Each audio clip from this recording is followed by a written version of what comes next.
దాని గురించి మనం ఒకసారి ధ్యానం చేద్దాం. మత్తయి సువార్త 21వ అధ్యాయంలో చూడండి, 4 చోట్ల ఈ వచనాలు రాయబడ్డాయి. మత్తయి సువార్త 21వ అధ్యాయము 1 నుండి 17లో 21వ అధ్యాయం మత్తయి సువార్త.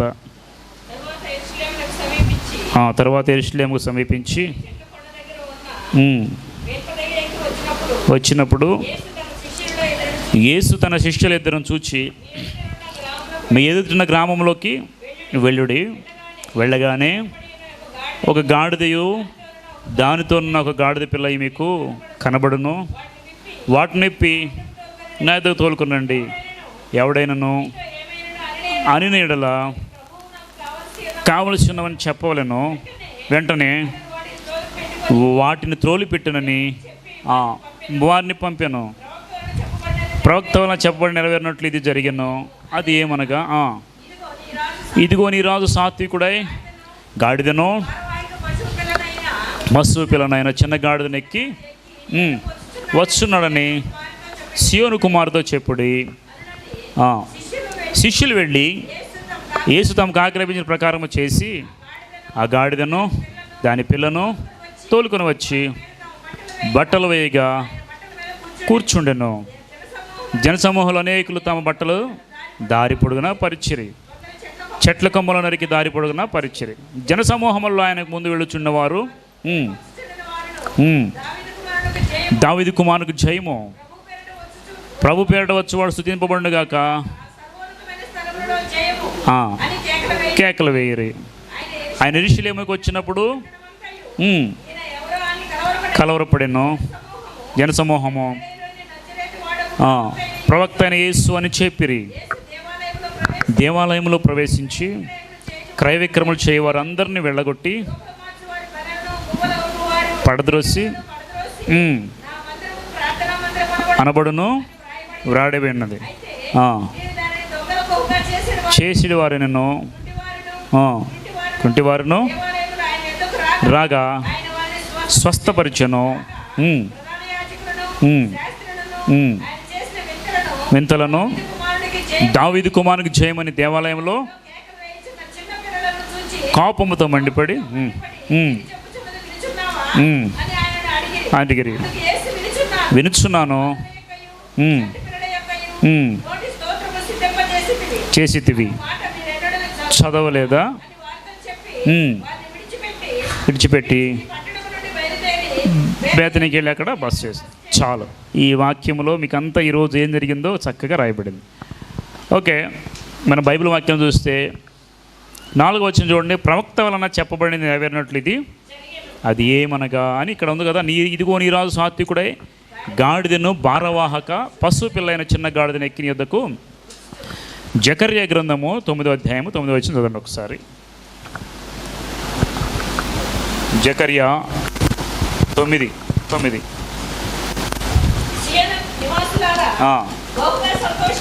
బహుగా సంతోషించుడి.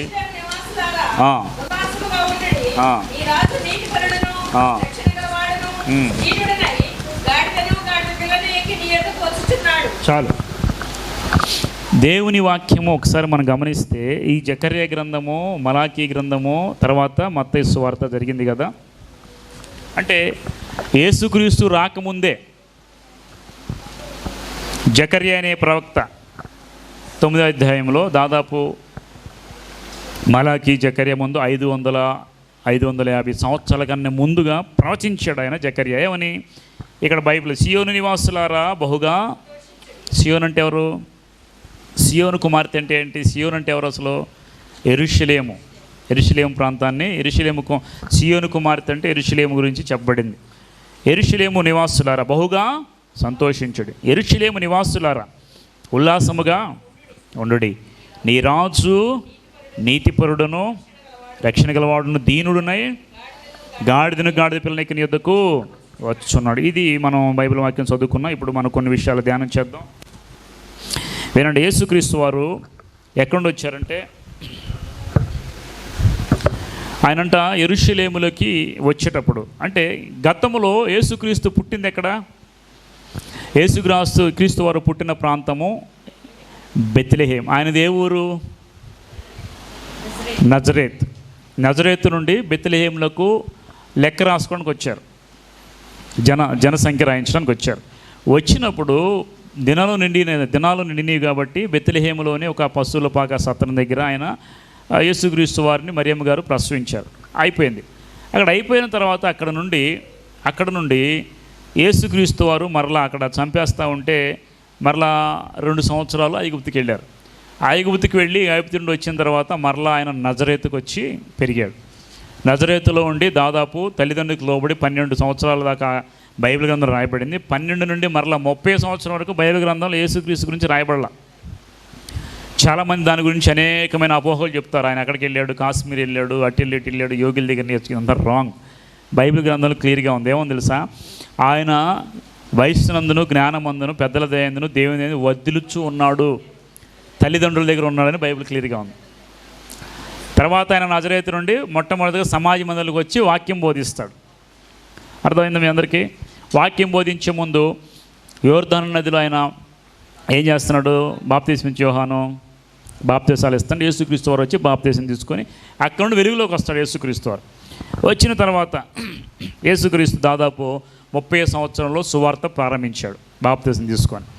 33.5 సంవత్సరాలకి సువార్త ఎండ్ చేశాడు. అంటే ఆయన ప్రకటించిన కాలం 3.5 సంవత్సరాలు. ఈ 3.5 సంవత్సరాల కోసం ఆయన దాదాపు 30 సంవత్సరాలు ప్రయాసపడ్డాడు. 30 సంవత్సరాలు ఏం చేసేస్తాడు? ప్రతిరోజు ప్రార్థన చేశాడు, ధర్మశాస్త్ర గ్రంథాన్ని పఠించేవాడు, తల్లిదండ్రులకు లోబడి వారితో పనిచేస్తూ ఉండేవాడు, చక్కగా ఎదుగుతూ వచ్చాడు. ఇప్పుడు ఈయన సువార్త ప్రకటించిన కాలంలో అయిపోయింది సువార్త ప్రకటన. ఇంకా ఈయన అప్పగించబడే సమయం వచ్చింది. సమయం వచ్చిన తర్వాత అంతకుముందు యెరూషలేములోను, యూదయలోను, సమరయలోను వాక్యం ప్రకటిస్తూ ప్రభువారు తిరిగాడు.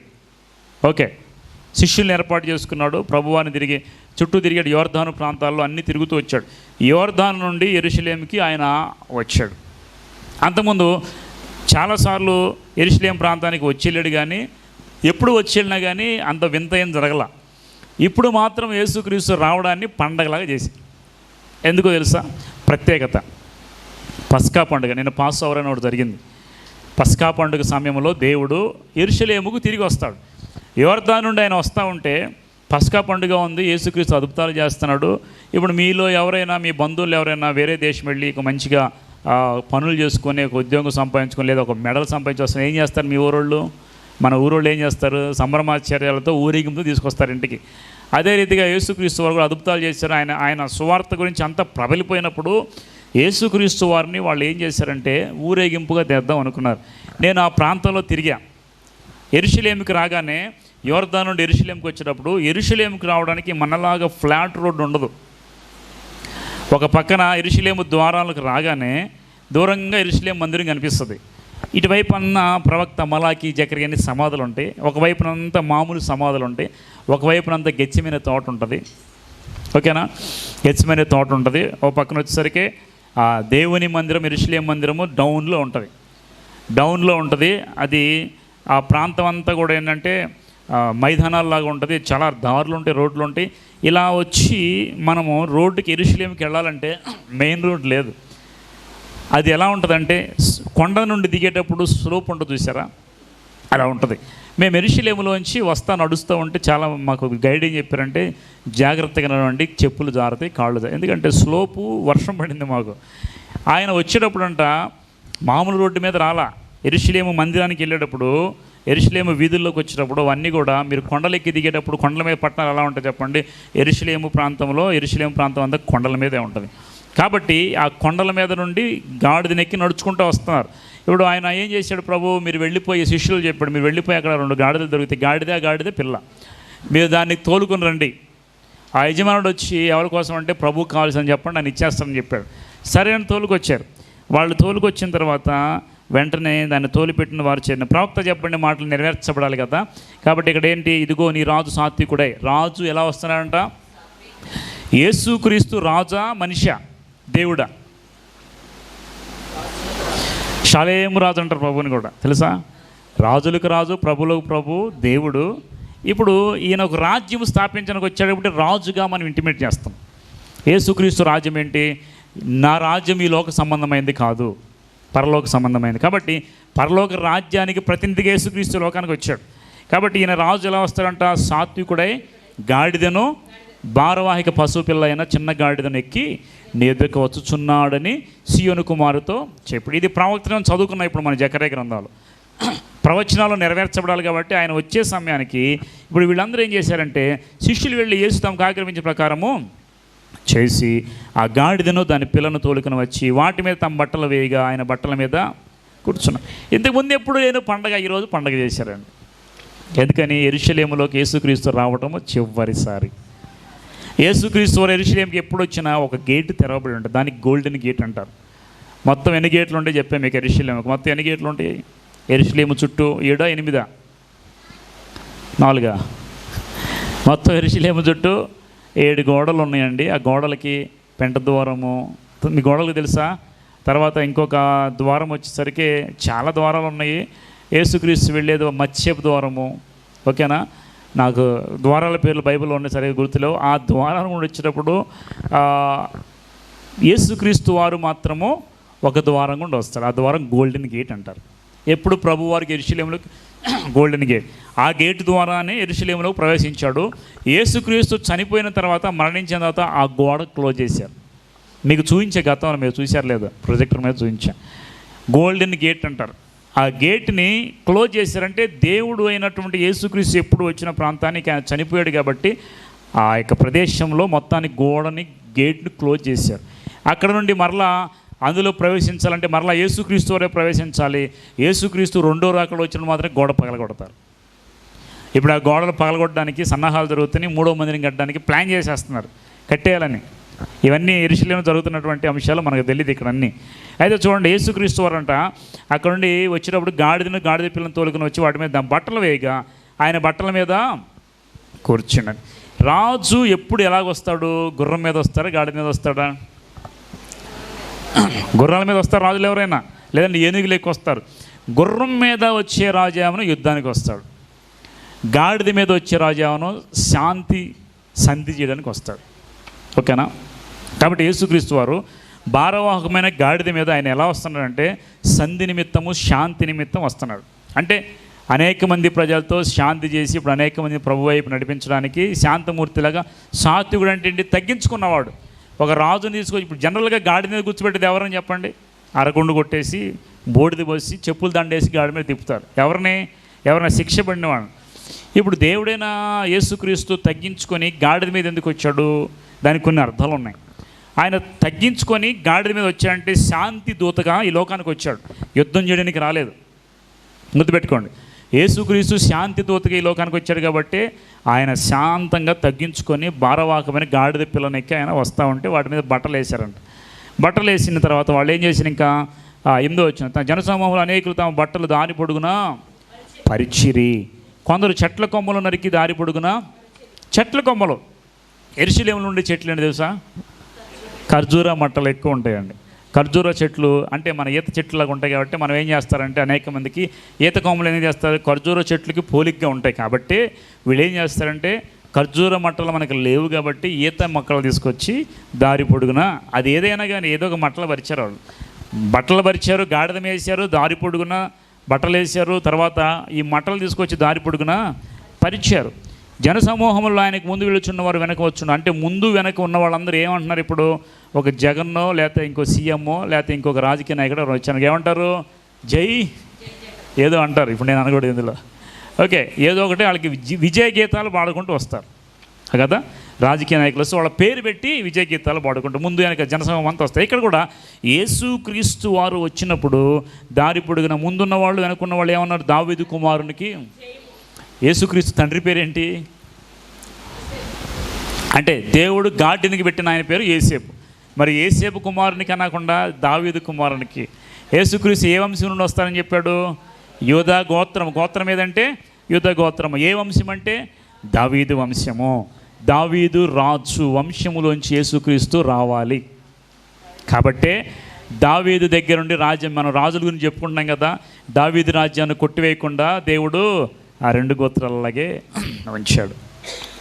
ఆ గోత్రాలలో నుండి, ఆ వంశముల నుండి, దావీదు వంశముల నుండి ప్రభువు యేసుక్రీస్తు వారి లోకానికి వచ్చాడు. చూడండి, దావీదు కుమారునికి జయము, ప్రభువు పేరట వచ్చేవాడు స్తుతించబడునుగాక. సర్వోన్నతమైన స్థలముల్లో జయం అంటే అర్థం ఏంటి? హోసన్న. ఇప్పుడు హోసన్న అని మనం పాటలు పాడుతున్నాం. హోసన్న అంటే అర్థం ఏంటి? జయము. కింద ఫుట్ నోట్లో ఉంది చూడండి, మూల భాషలో జయము అంటే విక్టరీ, హోసన్న అనే మాట. ఓకే. అని కేకలు వేయుచుండిరి. 10వ వచనం, ఆయన యెరూషలేములోనికి వచ్చిన పట్టణమంతా ఈయన ఎవరు అని. ఇంతకుముందు యేసుక్రీస్తు తెలిసాడు ఎవరని? ఇంతకుముందు పట్టణంలో చాలామందికి యేసుక్రీస్తు తెలియదండి. అంటే కేవలం యూదులే కాదు, అనేక మంది ఉన్నారు కదా. కాబట్టి ఇప్పుడు ఊరేగింపు తీస్తుంటే అందరూ అనుకున్నారు ఈయన ఎవరో అని కలవరపడిపోయారు. ఆయనకి అంత సంభ్రమాచారాలతో డ్రమ్ములు కొట్టుకుంటూ పాటలు పాడుకుంటూ ఉత్సాహధ్వానాలు చేసుకుంటూ వస్తుంటే మరి మనం కూడా చూస్తాం లేదా రోడ్డు మీదకి వెళ్ళి ఎవరైనా ఈ మతాధిపతి ఎవరైనా వాళ్ళు కలవరపడిపోయారు యేసుక్రీస్తు వారిని చూసి. అక్కడ జరిగిన విషయము. తర్వాత 11వ వచనం, జనసమూహమైన గలీల్లో నజరేతు అనే ప్రవక్త యేసు అని. యేసుక్రీస్తు ప్రవక్త అని ఎవరు చెప్పారు? జనసమూహం. యేసుక్రీస్తు ప్రవక్త దేవుడా చెప్పండి. ముస్లిమ్స్ చాలామంది ఖురాన్ చదివేవాళ్ళు యేసుక్రీస్తు ఈసా ప్రవక్త అంటారు. అందుకని ప్రజలు దేవుడిగా కొంతమంది అంగీకరించలేదు, తెలియదు కాబట్టి వాళ్ళు ఏమన్నా ప్రవక్త అయినటువంటి యేసు అని చెప్పారు. ఇక్కడ ప్రవక్త అయిన యేసు అని చెప్పారు. మనుష్య కుమారుడు, యేసుక్రీస్తు గురించి బైబిల్ గ్రంథంలో చాలా రాయబడ్డాయి. మనుష్య కుమారుడు అని, ఒక దేవుని కుమారుడు అని, తర్వాత ప్రవక్త అని వీళ్ళు చెప్పుకున్నారు, జనసమూహం చెప్పారు. కానీ ఆయన ప్రవక్త అక్కడ మనుష్య కుమారుడు అయినటువంటి యేసుక్రీస్తు. ఈ మాట చెప్పిన తర్వాత ఆయన ఏం చేసిన వెంటనే దేవాలయంలో ప్రవేశించి క్రయ విక్రయములు చేయవారందరినీ వెళ్ళగొట్టాడు. ఇప్పుడు దేవాలయంలో ఏముండకూడదు? దేవాలయాలు ఏముండకూడదంట? క్రయము అంటే అమ్మడం కొనడం, అమ్మడం కొనడం. మార్కెట్ చేశారండి దేవుని మందిరాన్ని. ఏ మార్కెట్ తెలుసు? అక్కడ ఏ మార్కెట్ ఉండదు చెప్పండి మీరు? గొవ్వలు అమ్మడం, పావురాలు అమ్మడం, రోకలకి పిచ్చుకలు అమ్మడం. ఎందుకంటే లోపల బలిస్తారు కదా, వీటిని తీసుకెళ్ళి బలిస్తారు. ఇక ఈ బిజినెస్లు ఎక్కువైపోయినాయండి. కాబట్టి యేసుక్రీస్తు చూసి ఇదిగో నా మందిరం సమస్త జనులకు ప్రార్థన మీ కానీ దీన్ని మీరు ఏం చేశారు? దొంగల గుహగా అమ్మకాలకు పెట్టేశారు. కాబట్టి దేవునికి కోపం వచ్చేసింది. యేసుక్రీస్తు వారు కోపం వచ్చేసి ఒక కొరడ తీసుకొని వాళ్ళందరినీ కొట్టాడు. చూడండి, మీరు కరుణమయుడు సినిమాలు చూసుంటారు కదా, అందులో చూసారా?